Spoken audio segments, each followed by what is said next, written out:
God doesn't always take us the shortest way, but He takes us the way that will get us to our destination. God doesn't always take us the easiest way, but He takes us in the way that will get us to our destination. Bootsy and I wanted to start a family just a few months after we got married, but that wasn't possible. It happened on God's schedule and God's timing. But during that time of waiting, God had something in store for us. During that time of waiting, God wanted us to grow in our trust and our faith and our dependence upon Him. A couple weeks ago, as Pastor Alex talked about Moses and his call and his time of preparation, actually Moses had a period of 40 years of preparation. 40 years of getting ready to go and ask Pharaoh to let God's people go and to lead them into the promised land. God doesn't always take us the shortest way in life, but He will take us in a way that gets us to our destination. For the children of Israel, that way that would get them to the place of their destination meant that they needed to get to a place where they felt boxed in. On the one side, they had the Red Sea. On the other side, they had Pharaoh's army. And it's often in those times when we feel boxed in, those times when we feel the most helpless, that it's then we call on God and we depend on Him and more open to trusting Him. God provided a way out for the children of Israel. God provided a way out in just the right time. He provided it not too early. He didn't provide it too late. But He provided it in His perfect timing. Well, as the people grumbled and complained to Moses about their predicament, Moses gave them some advice. And I also believe that it's some advice that we might be good to hear and hold on to as well. Moses answered the people, "Do not be afraid. Stand firm, and you will see the deliverance the Lord will bring you today. The Egyptians you see today, you will never see again. The Lord will fight for you. You need to only be still."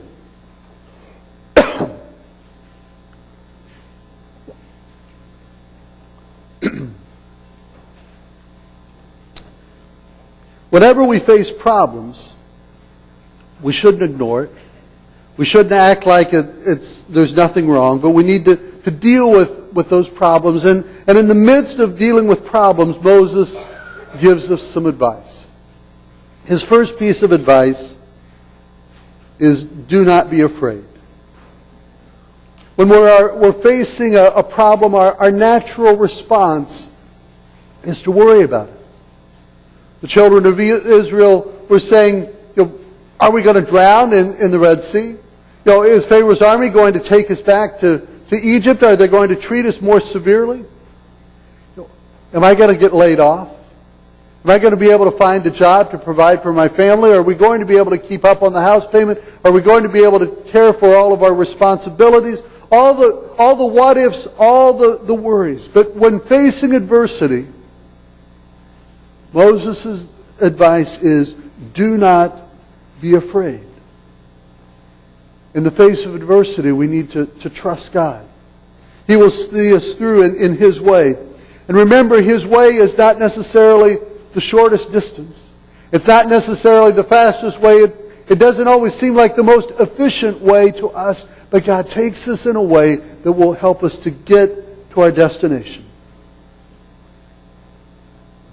It seems that God's never early, He's never late, but He's right on time. When facing a problem, the second thing that Moses advises is to stand firm. Stand firm for what is right. Remember that as God had called Moses to go and stand before Pharaoh and say, "Let my people go," Pharaoh kept saying, "No, no, no." It was hard enough to stand before Pharaoh the first or second time, but to go back 8 or 9 or 10 times to ask the exact same thing. And yet, as Moses went, he he stood firm.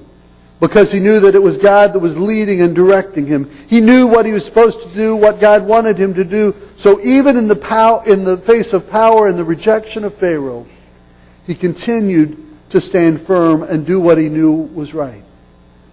When some people face adversity, the first thing that they do is they begin making excuses or lying or manipulating the situation, trying to get out of it. But Moses' encouragement is to stand firm. The third piece of advice is to watch the Lord work. You will see the deliverance the Lord will bring. We sometimes get so involved in our own problems that we fail to see how God is at work. We have some friends who were missionaries in Haiti for many years. They've been back in the States now for about 10 years. But at the time that they came back to the States, there were 5 of them in the family. They left Haiti with 5 suitcases and 5 backpacks. And as they came and settled in their new community, they arrived one day before their boys were to begin school. Now, is that coincidence or is that the providence of God? God's hand was upon them, bringing them into that community when it came to finding a job. They were so disappointed the day that they got a phone call from a possible employer where they thought sure he was going to get a part-time job. And they said that no, he wasn't going to get that part-time position, and they were crushed. And yet the next day they got another call saying that not that he had gotten a part-time position, but that he had gotten a full-time position. They saw God's hand at work and God's perfect timing. Even in the face of disappointment, God was still at work. Moses' instructions to the children of Israel and God's instructions to us are to watch the Lord work. Don't get so caught up in trying to make things happen that you fail to see how God is at work around you. Moses' final piece of advice to the children of Israel when facing a problem is to be still. The Lord will fight for you. I don't believe that when we face problems we're to sit back and do nothing. God has given us a mind. He's given us abilities to think and reason. He's given us wisdom. He's given us good judgment. And so we need to use the abilities that God has given us when we're faced with problems. But when we don't know where to turn, when we don't know what to do, I believe that we need to hear these words, be still. Wait. Don't try to force a door open on your own, but allow God to open that door in His time, because He will open it in the perfect time. I love the way the filmmaker depicted Moses and just when he's between that rock and the hard place, that look on his face of what now? When you're facing a situation that you feel like you've been doing what you're supposed to do and you get that feeling of what now? Which way am I going to turn? God's instructions, God's advice, Moses' advice is be still. Wait.